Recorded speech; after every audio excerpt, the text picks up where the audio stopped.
নমস্কার, তনুর বাংলা ক্লাসিক স্টোরিতে আমি তনুশ্রী তোমাদের সবাইকে স্বাগত জানিয়ে আজ আমি নিবেদন করছি রবীন্দ্রনাথ ঠাকুরের একটি ছোট গল্প এক রাত্রি। গল্পটি শোনার অনুরোধ রইল। যদি ভালো লাগে লাইক করে দিও এবং তোমাদের প্রতিবেশী ও পরিজনদের সাথে শেয়ার করতে ভুলো না। তাহলে শুরু করছি রবীন্দ্রনাথ ঠাকুরের একটি ছোট গল্প এক রাত্রি।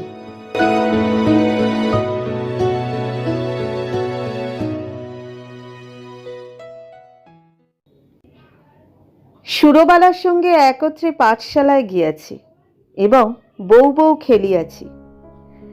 তাহাদের বাড়িতে গেলে সুরবালার মা আমাকে বড় যত্ন করিতেন এবং আমাদের দুইজনকে একত্র করিয়া আপনা আপনি বলাবলি করিতেন। আহা, দুটিতে বেশ মানায়। ছোট ছিলাম, কিন্তু কথাটার অর্থ একরকম বুঝিতে পারিতাম। সুরবালার প্রতি যে সর্বসাধারণের অপেক্ষা আমার কিছু বিশেষ দাবি ছিল, সে ধারণা আমার মনে বদ্ধমূল হইয়া গিয়াছিল। সেই অধিকার মতে মত্ত হইয়া তাহার প্রতি যে আমি শাসন এবং উপদ্রব না করিতাম তাহা নহে, সেও সহিষ্ণুভাবে আমার সকল রকম ফরমাস খাটিত এবং শাস্তি বহন করিত। পাড়ায় তাহার রূপের প্রশংসা ছিল, কিন্তু বর্বর বালকের চক্ষে সেই সৌন্দর্যের কোনো গৌরব ছিল না। আমি কেবল জানিতাম সুরবালা আমারই প্রভুত্ব স্বীকার করিবার জন্য পিতৃগৃহে জন্মগ্রহণ করিয়াছে। এই জন্য সে আমার বিশেষ রূপ অবহেলার পাত্র। আমার পিতা চৌধুরী জমিদারের নায়েব ছিলেন।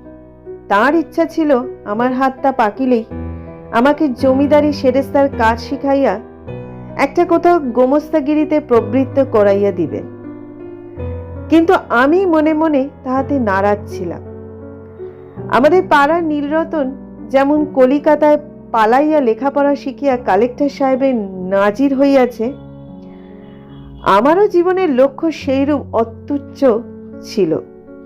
কালেক্টরের নাজির না হইতে পারিত জজ আদালতের হেড ক্লার্ক হইব, ইহা আমি মনে মনে নিশ্চয়ই স্থির করিয়া রাখিয়াছিলাম। সর্বদাই দেখিতাম আমার বাপ উক্ত আদালত জীবীদিগকে অত্যন্ত সম্মান করিতেন। নানা উপলক্ষে মাছটা, তরকারিটা, টাকাটা, শিকেটা লইয়া যে তাহাদের পূজার্চনা করিতে হইত, তাহাও শিশুকাল হইতে আমার জানা ছিল।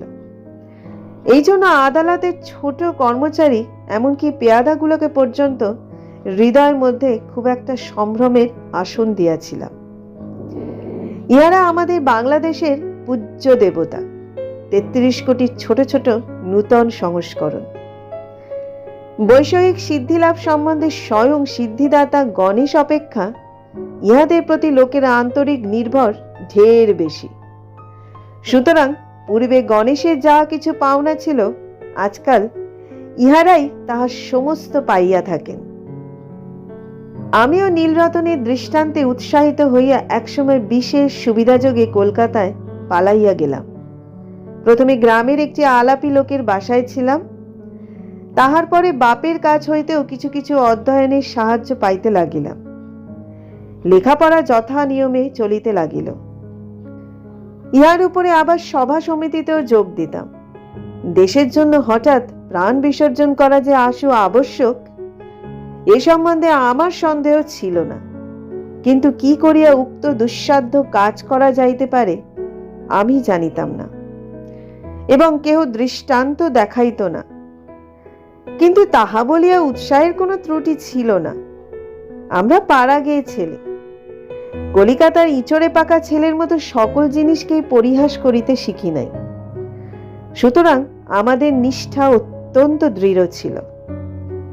আমাদের সভার কর্তৃপিয়েরা বক্তৃতা দিতেন, আর আমরা চাঁদার খাতা লইয়া না খাইয়া দুপুর রৌদ্রে টো করিয়া বাড়ি বাড়ি ভিক্ষা করিয়া বেড়াইতাম। রাস্তার ধারে দাঁড়াইয়া বিজ্ঞাপন বিলি করিতাম। সভাস্থলে গিয়া বেঞ্চি চৌকি সাজাইতাম। দলপতির নামে কেহ একটা কথা বলিলে কোমর বাঁধিয়া মারামারি করিতে উদ্যম হইতাম। শহরের ছেলেরা এইসব লক্ষণ দেখিয়া আমাদিগকে বাঙাল বলিত। নাজির সেরেস্তাদার হইতে আসিয়াছিলাম, কিন্তু মার্সিনি গারিবাল্ডি হইবার আয়োজন করিতে লাগিলাম। এমন সময় আমার পিতা এবং সুরবালার পিতা এক মত হইয়া সুরবালার সহিত আমার বিবাহের জন্য উদ্যোগী হইলেন। আমি 15 বৎসর বয়সের সময় কলিকাতায় পালাইয়া আসি। তখন সুরবালার বয়স 8, এখন আমি 18। পিতার মতে আমার বিবাহের বয়স ক্রমে উত্তীর্ণ হইয়া যাইতেছে, কিন্তু এদিকে আমি মনে মনে প্রতিজ্ঞা করিয়াছি আজীবন বিবাহ না করিয়া স্বদেশের জন্য মরিব। বাপকে বলিলাম, বিদ্যাভ্যাস সম্পূর্ণ সমাধা না করিয়া বিবাহ করিব না।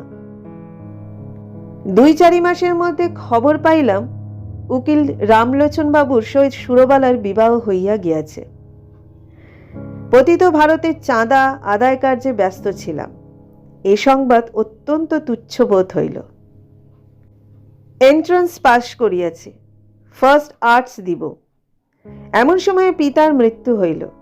সংসারে কেবল আমি একা নই, মাতা এবং 2টি ভগিনী আছেন। সুতরাং কলেজ ছাড়িয়া কাজের সন্ধানে ফিরিতে হইল। বহু চেষ্টায় নোয়াখালী বিভাগের একটা ছোট শহরে এন্ট্রান্স স্কুলের 2nd মাস্টারি পদ প্রাপ্ত হইলাম। মনে করিলাম আমার উপযুক্ত কাজ পাইয়াছি। উপদেশ এবং উৎসাহ দিয়া একটি ছাত্রকে ভাবি ভারতের একটি সেনাপতি করিয়া তুলিব। কাজ আরম্ভ করিয়া দিলাম। দেখিলাম ভাবি ভারতবর্ষ অপেক্ষা আসন্ন এক্সামিনের তারা ঢের বেশি। ছাত্রদিগকে গ্রামার অ্যালজেব্রার বহির্ভূত কোনো কথা বলিলে হেডমাস্টার রাগ করে। মাস 2-এর মধ্যে আমারও উৎসাহ নিস্তেজ হইয়া আসিল। আমাদের মতো প্রতিভাহীন লোক ঘরে বসিয়া নানারূপ কল্পনা করে।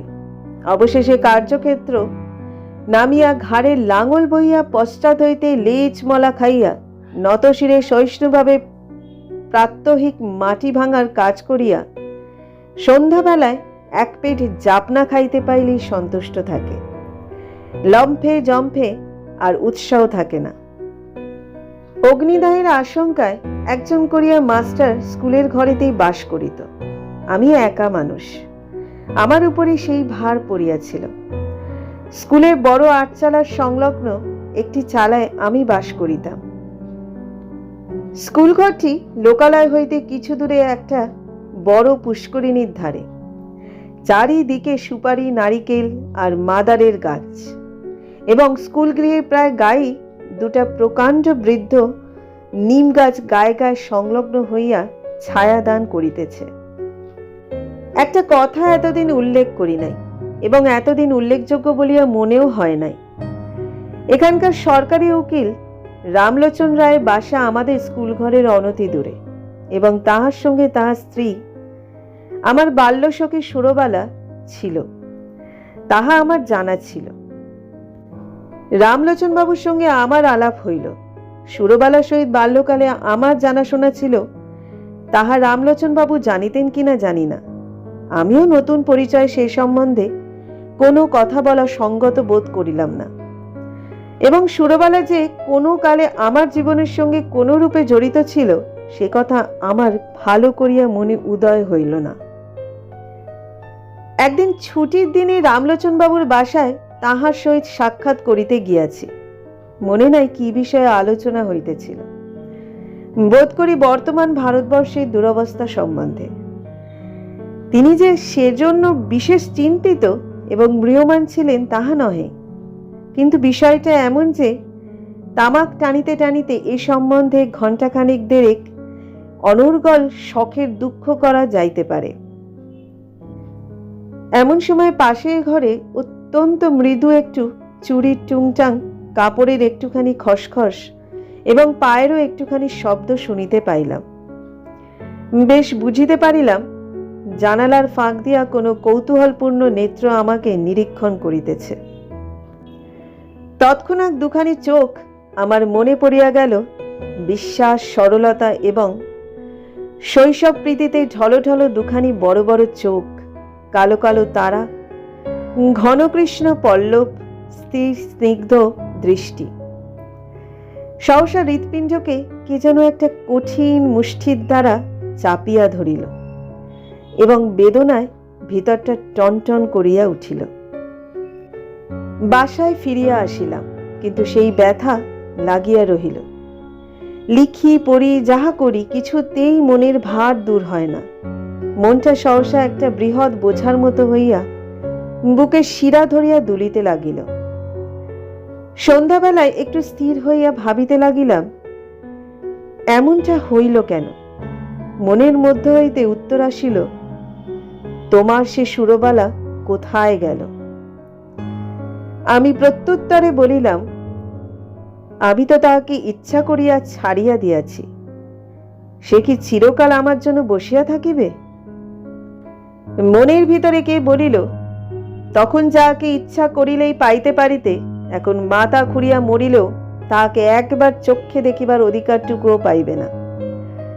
সেই শৈশবের সুরবালা তোমার যত কাছেই থাকুক তাহার চুরির শব্দ শুনিতে পাও, তাহার মাথা ঘষার গন্ধ অনুভব করো, কিন্তু মাঝখানে বরাবর একখানি করিয়া দেয়াল থাকিবেই। আমি বলিতাম, তা থাক না, সুরবালা আমার কে? উত্তর শুনিলাম, সুরবালা আজ তোমার কেহই নয়, কিন্তু সুরবালা তোমার কি না হইতে পারিত? সে কথা সত্য, সুরবালা আমার কি না হইতে পারিত। আমার সবচেয়ে অন্তরঙ্গ, আমার সবচেয়ে নিকটবর্তী, আমার জীবনের সমস্ত সুখ দুঃখ ভাগিনী হইতে পারিত। সে আজ এত দূর, এত পর, আজ তাহাকে দেখা নিষেধ, তাহার সঙ্গে কথা কওয়া দোষ, তাহার বিষয়ে চিন্তা করা পাপ। আর একটা রামলোচন কোথাও কিছু নাই, হঠাৎ আসিয়া উপস্থিত। কেবল গোটা দুয়েক মুখস্থ মন্ত্র পড়িয়া সুরবালাকে পৃথিবীর আর সকলের নিকট হইতে এক মুহূর্তে ছো মারিয়া লইয়া গেল। আমি মানব সমাজে নূতন নীতি প্রচার করিতে বসি নাই, সমাজ ভাঙিতে আসি নাই, বন্ধন ছিঁড়িতে চাই না। আমি আমার মনের প্রকৃত ভাবটা ব্যক্ত করিতেছি মাত্র। আপন মনে যে সকল ভাব উদয় হয় তাহার কি সবই বিবেচনা সঙ্গত? রামলোচনের গৃহভিত্তির আড়ালে যে সুরবালা বিরাজ করিতেছিল, সে যে রামলোচনের অপেক্ষাও বেশি করিয়া আমার, এ কথা আমি কিছুতেই মন হইতে তাড়াইতে পারিতেছিলাম না। এইরূপ চিন্তা নিতান্ত অসঙ্গত এবং অন্যায়, তাহা স্বীকার করি, কিন্তু অস্বাভাবিক নহে। এখন হইতে আর কোনো কাজে মনোসংযোগ করিতে পারি না। দুপুরবেলায় ক্লাসে যখন ছাত্রেরা গুনগুন করিতে থাকিত, বাইরের সমস্ত ঝাঁঝা করিত, ঈষৎ উত্তপ্ত বাতাসে নিম গাছের পুষ্পমঞ্জরীর সুগন্ধ বহন করিয়া আনিত, তখন ইচ্ছা করিত, কি ইচ্ছা করিত জানি না, এই পর্যন্ত বলিতে পারি, ভারতবর্ষের এই সমস্ত ভাবী আশাস্পদ দিগের ব্যাকরণের ভ্রম সংশোধন করিয়া জীবন যাপন করিতে ইচ্ছা করিত না। স্কুলের ছুটি হইয়া গেলে আমার বৃহৎ ঘরে একলা থাকিতে মন টিকিত না, অথচ কোনো ভদ্রলোক দেখা করিতে আসিলেও অসহ্য বোধ হইত। সন্ধ্যাবেলায় পুষ্করিণীর ধারে সুপারি নারিকেলের অর্থহীন মর্মরধ্বনি শুনিতে শুনিতে ভাবিতাম, মনুষ্য সমাজ একটা জটিল ভ্রমের জাল। ঠিক সময়ে ঠিক কাজ করিতে কাহারও মনে পড়ে না, তাহার পরে বেঠিক সময়ে বেঠিক বাসনা লইয়া অস্থির হইয়া মরে। তোমার মতো লোক সুরবালার স্বামীটি হইয়া বুড়া বয়স পর্যন্ত বেশ সুখে থাকিতে পারিত। তুমি কিনা হইতে গেলে গাড়ি বাল্টি, এবং হইলে শেষে একটা পাড়া গিয়ে স্কুলের সেকেন্ড মাস্টার। আর রামলোচন রায় উকিল। তাহার বিশেষ করিয়া সুরবালারই স্বামী হইবার কোনো জরুরি আবশ্যক ছিল না। বিবাহের পূর্ব মুহূর্ত পর্যন্ত তাহার পক্ষে সুরবালাও যেমন, ভবশঙ্করীও তেমন। সেই কিনা কিছুমাত্র না ভাবিয়া চিন্তিয়া বিবাহ করিয়া সরকারি উকিল হইয়া দিব্য 5 টাকা রোজগার করিতেছে। যেদিন দুধে ধোঁয়ার গন্ধ হয় সেদিন সুরবালাকে তিরস্কার করে, যেদিন মন প্রসন্ন থাকে সেদিন সুরবালার জন্য গহনা গড়াইতে দেয়, বেশ মোটা সোটা চাপকান পরা, কোনো অসন্তোষ নাই। পুষ্করিণীর ধারে বসিয়া আকাশের তারার দিকে চাহিয়া কোনো দিন হা হুতাশ করিয়া সন্ধ্যা যাপন করে না। রামলোচন একটা বড় মোকদ্দমায় কিছুকালের জন্য অন্যত্র গিয়াছে। আমার স্কুল ঘরে আমি যেমন একলা ছিলাম, সেদিন সুরাবালার ঘরেও সুরাবালা বোধ করি সেইরূপ একা ছিল। মনে আছে সেদিন সোমবার, সকাল হইতে আকাশ মেঘাচ্ছন্ন হইয়া আছে। বেলা 10টা হইতে টিপ টিপ করিয়া বৃষ্টি পড়িতে আরম্ভ হইল। আকাশের ভাবগতিক দেখিয়া হেডমাস্টার সকাল সকাল স্কুলের ছুটি দিলেন। খণ্ড খণ্ড কালো মেঘ যেন একটা কি মহা আয়োজনে সমস্ত দিন আকাশময় আনাগোনা করিয়া বেড়াইতে লাগিল। তাহার পরদিন বিকালের দিকে মুষলধারে বৃষ্টি এবং সঙ্গে সঙ্গে ঝড় আরম্ভ হইল। যত রাত্রি হইতে লাগিল, বৃষ্টি এবং ঝড়ের বেগ বাড়িতে চলিল। প্রথমে পূর্ব দিক হইতে বাতাস বহিতেছিল, ক্রমে উত্তর এবং উত্তর পূর্ব দিয়া বহিতে লাগিল। এ রাত্রে ঘুমাইবার চেষ্টা করা বৃথা। মনে পড়িল এই দুর্যোগে সুরবালা ঘরে একলা আছে। আমাদের স্কুল ঘর তাহাদের ঘরের অপেক্ষা অনেক মজবুত। কতবার মনে করিলাম তাহাকে স্কুল ঘরে ডাকিয়া আনিয়া আমি পুষ্করিণীর পাড়ের উপর রাত্রি যাপন করিব, কিন্তু কিছুতেই মনস্থির করিয়া উঠিতে পারিলাম না। রাত্রি যখন 1টা-1:30 হইবে, হঠাৎ বানের ডাক শোনা গেল। সমুদ্র ছুটিয়া আসিতেছে। ঘর ছাড়িয়া বাহির হইলাম, সুরবালার বাড়ির দিকে চলিলাম। পথে আমাদের পুষ্করিণীর পার। সে পর্যন্ত যাইতে না যাইতে আমার হাঁটু জল হইল। পাড়ের উপর যখন উঠিয়া দাঁড়াইলাম, তখন দ্বিতীয় আরেকটা তরঙ্গ আসিয়া উপস্থিত হইল। আমাদের পুকুরের পাড়ের একটা অংশ প্রায় 10-11 হাত উচ্চ হইবে। পাড়ের উপরে আমিও যখন উঠিলাম, বিপরীত দিক হইতে আরেকটি লোকও উঠিল। লোকটিকে তাহা আমার সমস্ত অন্তরাত্মা আমার মাথা হইতে পা পর্যন্ত বুঝিতে পারিল, এবং সেও যে আমাকে জানিতে পারিল তাহাতে আমার সন্দেহ নাই। আর সমস্ত জলমগ্ন হইয়া গিয়াছে। কেবল হাত 5-6 দ্বীপের উপর আমরা দুটি প্রাণী আসিয়া দাঁড়াইলাম। তখন প্রলয়কাল, তখন আকাশে তারার আলো ছিল না এবং পৃথিবীর সমস্ত প্রদীপ নিবিয়া গেছে। তখন একটা কথা বলিলেও ক্ষতি ছিল না, কিন্তু একটা কথাও বলা গেল না। কেহ কাহাকেও একটা কুশল প্রশ্নও করিল না। কেবল 2 জনে অন্ধকারের দিকে চাহিয়া রহিলাম। পদতলে গাঢ় কৃষ্ণবর্ণ উন্মত্ত মৃত্যুস্রোত গর্জন করিয়া ছুটিয়া চলিল। আজ সমস্ত বিশ্ব সংসার ছাড়িয়া সুরবালা আমার কাছে আসিয়া দাঁড়াইয়াছে। আজ আমি ছাড়া সুরবালার আর কেহ নাই। কবেকার সেই শৈশবে সুরবালা কোন এক জন্মান্তর, কোন এক পুরাতন রহস্যান্ধকার হইতে ভাসিয়া এই সূর্য চন্দ্রালোকিত লোক পরিপূর্ণ পৃথিবীর উপরে আমারই পাশে আসিয়া সংলগ্ন হইয়াছিল। আর আজ কত দিন পরে সেই আলোকময় লোকময় পৃথিবী ছাড়িয়া এই ভয়ঙ্কর জনশূন্য প্রলয়ান্ধকারের মধ্যে সুরবালা একাকিনী আমারই পার্শ্বে আসিয়া উপনীত হইয়াছে। জনস্রোতে সেই নবকলিকাকে আমার কাছে আনিয়া ফেলিয়াছিল। মৃত্যু স্রোতে সেই বিকশিত পুষ্পটিকে আমারই কাছে আনিয়া ফেলিয়াছে। এখন কেবল আর একটা ঢেউ আসিলেই পৃথিবীর এই প্রান্তটুকু হইতে বিচ্ছেদের এই বৃন্তটুকু হইতে খসিয়া আমরা 2 জনে এক হইয়া যাই। সে ঢেউ না আসুক, স্বামী পুত্র গৃহধনজন লইয়া সুরবালা চিরদিন সুখে থাকুক। আমি এই এক রাত্রে মহাপ্রলয়ের তীরে দাঁড়াইয়া অনন্ত আনন্দের আস্বাদ পাইয়াছি। রাত্রি প্রায় শেষ হইয়া আসিল। ঝড় থামিয়া গেল, জল নামিয়া গেল। সুরবালা কোনো কথা না বলিয়া বাড়ি চলিয়া গেল। আমিও কোনো কথা না বলিয়া আমার ঘরে গেলাম। ভাবিলাম আমি নাজির হই নাই, সেরেস্তাদারও হই নাই।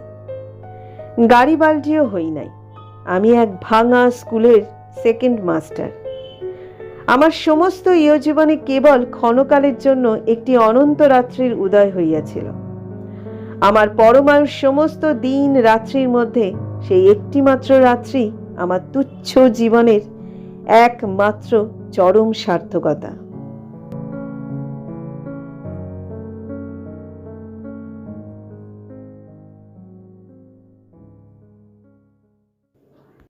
এতক্ষণ তোমরা শুনলে রবীন্দ্রনাথ ঠাকুরের একটি ছোট গল্প, এক রাত্রি। গল্পটা কেমন লাগলো অবশ্যই তোমরা কমেন্ট করে জানিও। আমাদের গল্পগুলো যদি তোমাদের ভালো লেগে থাকে, যদি যোগ্য মনে হয়, যারা এখনো পর্যন্ত সাবস্ক্রাইব করোনি তারা অবশ্যই সাবস্ক্রাইব করে আমাদের পাশে থেকো এবং অবশ্যই পাশে থাকা বেল আইকনটি ক্লিক করে দিও। আজকের মতো বিদায় নিচ্ছি। খুব শিগগিরই ফিরবো নতুন আরেকটা গল্প নিয়ে। সবাই ভালো থেকো, সুস্থ থেকো, অবশ্যই সাবধানে থেকো।